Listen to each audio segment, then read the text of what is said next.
Good morning students. Welcome to Steps of Learning. आज हम लोग डिस्कस करने वाले हैं क्लास 8th हिस्ट्री का chapter number 5 which is crafts and industries. In this chapter we are going to study about what industrial changes occurred in India after the Britishers invaded India and started ruling our country. As you know, after strengthening their position in India, East Indian companies started to exploit us. Now let's start with first one, popularity of Indian textiles.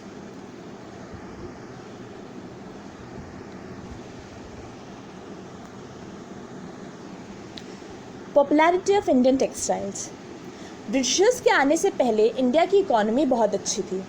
हमारे देश में बेहतरीन quality के cotton और silk के कपड़े बनते थे. जब मुगल्स हमारे देश में रूल कर रहे थे तो उन्होंने ही यूरोपियंस और अमेरिकन्स के साथ कपड़ों के व्यापार को बढ़ावा दिया. तो जब हम लोग ने उनके साथ कपड़ों का व्यापार शुरू किया, उसके बाद इंडिया को उनसे बहुत प्रॉफिट भी मिला.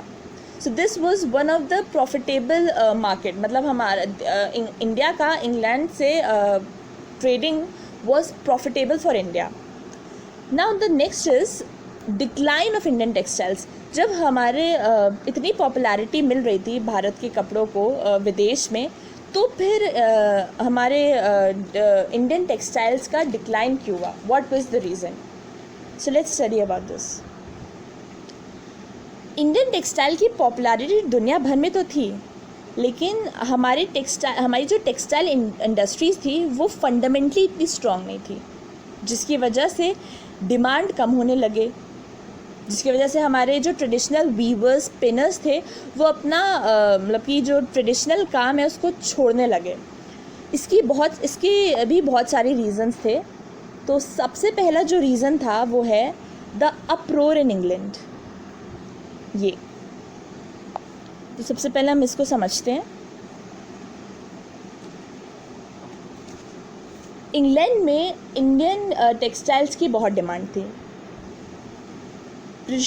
ये बात ब्रिटिशर्स को रास नहीं आ रही थी, जिसकी वजह से वो अपनी सरकार पर प्रेशर डालने लगे कि वो भारत से कपड़े ना खरीदें. मतलब इंडिया से जो टेक्सटाइल्स एक्सपोर्ट हो रहे थे वो उस पर बैन लगा, इंपोर्ट हो रहे थे इंग्लैंड में, उस पर वो बैन लगा दें. वहीं 1720 में ब्रिटिशर्स ने ब्रिटिश गवर्नमेंट ने कैलिको एक्ट लगा दिया अपनी गवर्नमेंट में. जो प्रिंटेड इंडिया में जो प्रिंटेड कपड़े बनते थे वो क्लोथ्स इंग्लैंड में नहीं बिकेंगे, उस पर उन्होंने बैन लगा दिया. वहीं the British government also impose high duties on Indian clothes which were going to England. मतलब हेवी ड्यूटीज़ और टैक्सेस लगा दिया इंडियन टेक्सटाइल्स में जो बाहर इंग्लैंड जा रही थी, जिसकी वजह से इंग्लैंड बाहर जो फॉरेन के कपड़े थे वो सस्ते थे कंपैरेटिवली हमारे खुद के बनाए कपड़े से. इसीलिए इंडियन टेक्सटाइल्स की डिमांड कम होने लग गई एज़ कम्पेयर टू बाहर जो कपड़े बन रहे थे. Now next was beginning of industrial revolution. ये बहुत इंपॉर्टेंट टॉपिक है. So this was the phase which was beginning of industrial revolution, where textile industries of Britain started making clothes that were made by machines. मतलब machine से कपड़े बनने लग गए, जिसकी वजह से उनके कपड़े सस्ते बिकने लगे in terms of our clothes which were handmade. That's why Indian textile lost out to British textiles on issue of price in the European and American markets. तो जब ब्रिटिशर्स जो थे वो मशीन से कपड़े बनाने लगे तो कंपैरेटिवली इंडिया जो कपड़े बनाती थी वो हाथ से बनाती थी, तो उनके कपड़े हमारे कपड़ों के कंपैरेटिवली सस्ते थे, जिसकी वजह से उनके कपड़ों की हाई डिमांड हो गई और हमारे कपड़े कम बिकने लग गए. अब तीसरा सबसे important was the conquest of Bengal. The conquest of Bengal सबसे इम्पॉर्टेंट है. तो बेसिकली अब after the conquest of Bengal India में ब्रिटिशर्स की मैन्युफैक्चरिंग और बढ़ गई. जिसकी वजह से ब्रिटिशर्स अपने जो फिनिश प्रोडक्ट्स थे वो इंडिया में बेचने लगे।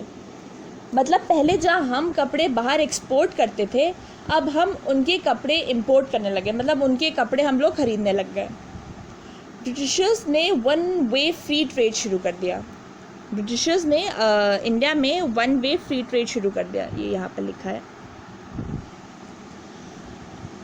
अब ये वन वे फ्री ट्रेड क्या है? मतलब भारत से इंग्लैंड जो कपड़े जाएंगे उस पर हैवी ड्यूटीज़ और टैक्सेस लगेंगे, लेकिन वहाँ से जो कपड़े भारत आएंगे उस पर वो टैक्स फ्री होगा।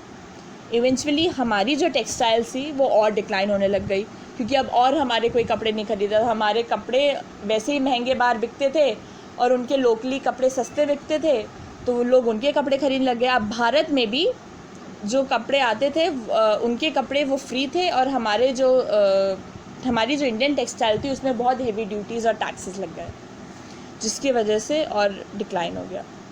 लेकिन बाद में अब ये इसकी वजह से जो हमारे ट्रेडिशनल वीवर्स स्पिनर्स थे वो अपना जो काम था ये सिलाई बुनाई का उसको छोड़ के एग्रीकल्चर में लग गए। दे स्टार्टेड डूइंग एग्रीकल्चर, मतलब यही increase pressure on land, this was the topic. लेकिन अब जब वो कुछ वक्त उन्होंने एग्रीकल्चर किया, लेकिन बाद में ब्रिटिशर्स उसमें भी मशीन्स ले आए, जिसकी वजह से अब फिर जो लेबरर्स थे वो अपने आप को मशीन इंडस्ट्रीज़ में अपने आप को फिट नहीं कर पाए। As a result there was a large scale under employment. तो ये तो वजह थी। Growth of modern industries. Britishers always wanted India to remain a colony so that they could exploit us. Britishers started industry in India in 1850. 1850 में Britishers ने India में industry शुरू की। Now the first industry they set up was the cotton textile. The first cotton textile was set up in Bombay in 1854. 1854 में बॉम्बे में पहला cotton industry setup हुई थी बाय कावसजी नानाभाई, भाई कावसजी नानाभाई। अब black soil basically western India में पाया जाता है, जिसकी वजह से Bombay was the best centre for setting mill, क्योंकि यहाँ से we could find the raw cotton. इसके बाद अहमदाबाद, कानपुर में भी कॉटन के मिल्स लग गए। मैं आपको बता दूं कि कॉटन इंडस्ट्री ही एकमात्र ऐसी इंडस्ट्री थी जिसे सिर्फ और सिर्फ इंडियंस चलाते थे। तो जो traditional workers, weavers and spinners जो पहले जॉबलेस हो गए थे, उन्हें इस कॉटन टेक्सटाइल में जॉब वापस मिल गई। Now we are going to study about iron and steel industry. Iron and steel industry. So iron and steel industries were set up in early 20th century by Jamshedji Tata. तो इनकी company थी TISCO. TISCO means Tata iron and steel company. इन्होंने 1912 में ये company India में setup की थी। तो आयरन एंड स्टील इंडस्ट्री ही एकमात्र ऐसी इंडस्ट्री थी जिसने मैकेनिकल इंडस्ट्री और you can say engineering industries का ग्रोथ इंडिया में करवाया। अब आयरन एंड स्टील इंडस्ट्रीज़ के बाद भी और भी बहुत सारी इंडस्ट्रीज़ थी जो इंडिया में आई, जैसे कि जूट इंडस्ट्री।